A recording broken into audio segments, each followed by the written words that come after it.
back to my channel, Head Chef Mom. I'm Kendall Lawrence, and I'm so happy that you're here again with me today. And today I want to go major on the comfort food scale. Let's get in the kitchen and let's make some cube steak. Come on in and let's take a look at our ingredients. Okay guys, so here are the ingredients for our cube steak.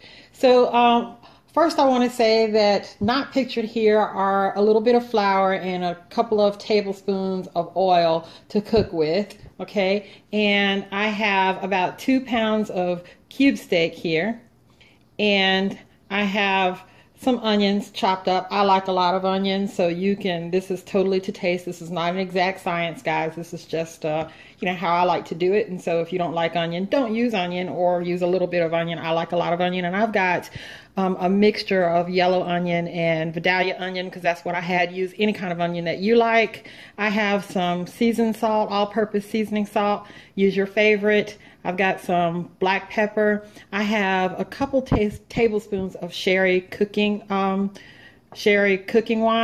and you can use regular sherry, but the sherry really adds a lovely flavor. So try not to skip that, guys, if you have some. I have some onion powder, some garlic powder, some Worcestershire sauce, and this recipe calls for beef broth, and I don't have any, so I'm going to make some up with some beef bouillon cubes, but feel free to use your homemade beef broth or some store-bought beef broth. Okay, I'm going to get my beef broth set up and get my stove heated up, and I will be back. Okay guys, so I've got my flour seasoned up with about 2 teaspoons of my seasonal, my garlic powder, and my onion powder each, and some black pepper. And I am coating now my cube steak in the seasoned flour, and my pan is on medium-high heat, and I am going to add another one. I don't want to overcrowd the pan, so I'm going to put 2 in the pan right now, and I'll let it cook for a couple of minutes on each side. Okay, so my cube steak has been cooking just for a couple of minutes on that one side, and I'm going to cook it for just about a minute or 2 on the other side, just enough to brown the outside. I don't want this to be done all the way, because I want to cook it the rest of the way in my gravy, because all of those juices that will release as it's cooking will help to flavor the gravy, okay?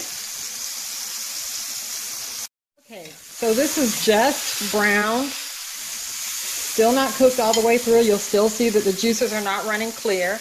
And I've taken it out of the pan and put it in a dish. And I'm putting my next piece in, and I'll put another piece in. And you want to put it in a dish that will collect all those juices, because you want to pour all that flavor back into the pan when you make your gravy as well. Okay, so all of my cube steak is partially cooked here. Only partially cooked. Again, the juices are not running clear. And so let's move on to the next step, and that is to start on our gravy. So I have about 3 tablespoons of cornstarch here and some water, and I'm just going to add this to the hot pan, and I'm going to give it a stir. I'm stirring this around, and it kind of looks all gelled and weird looking right now, but what I'm going to do now is I'm going to add some liquid. Slowly add some liquid.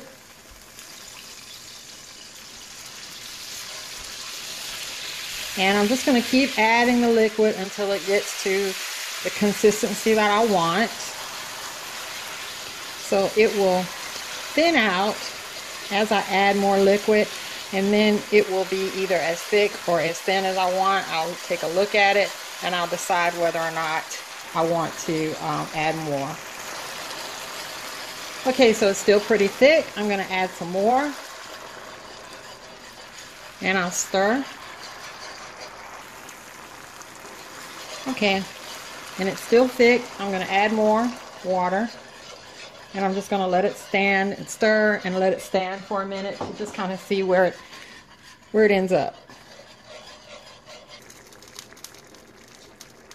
Okay, so it's gotten to a nice consistency. It's still not all the way there. Now, you could have stir-fried your onions up in the beginning when you were first starting your gravy, or you can do it at this point, and you can just drop them in here in your unfinished gravy, because our gravy is still in progress. And I'm going to give this a couple of minutes to kind of melt together.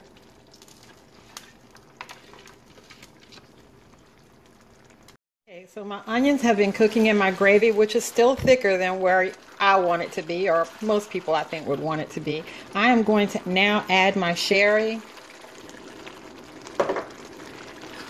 And I am not going to add any seasoning at this point because I am going to go, uh-oh, I'm about to make a mess. I'm going to go ahead and I'm going to add my partially cooked steaks to the gravy.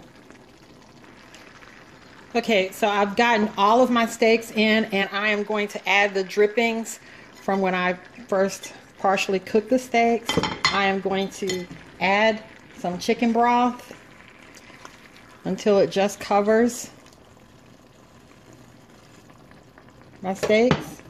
I'm going to turn this down to like a medium low, and I'm going to put a lid on it, and I'm going to let it cook until my steaks are tender and cooked all the way through. And I'm going to taste for seasoning, and then we'll decide what we need to do. Okay, my cube steak has come right along, and I think it looks super delicious. Let's put it on a plate and taste. Okay, so here is our finished lovely cube steak. It smells amazing.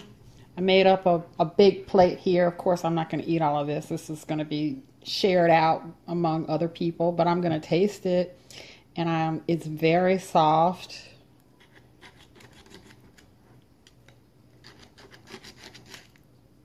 Oh, that's a big piece. Okay, I'm going to get some onion. If I can reach some onion, if only. All right.